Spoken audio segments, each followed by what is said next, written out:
na kusikia mengi kuhusu masalia ya watakatifu. Yawezekana pale ulipo umekwisha sikia, umekwisha ona na hata kushiriki katika maadhimisho mbalimbali ambayo yanahusisha uwepo wa masalia ya watakatifu.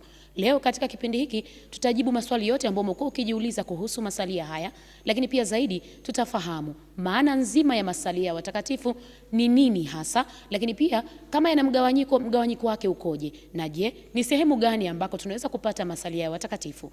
Kukualika katika kipindi hiki maalumu ni mimi Rose James Kipeleka. Hii ni Mwangaza FM na Mwangaza Digital. Karibu tuambatane sote. Leo tuko hapa katika nyumba ya malezi ya Mwenye Heri Yohane Merlin Miyuji, Jimbo Kuu Katoliki Dodoma. Tunaungana naye mkurugenzi wa miito, shirika la wamisionari wa damu azizi ya Yesu provinsi ya Tanzania, Padre Benjamin Angelus Mwinuka, katika kukujuza mengi kuhusiana na masalia ya watakatifu. Baba, tumsifu Yesu Kristo. Milele amina. Tushirikishane Tone la upendo. Naona leo tunatamani tumwambie mtazamaji wa Mwangaza Digital, lakini pia msikilizaji, kuhusiana na masalia ya watakatifu.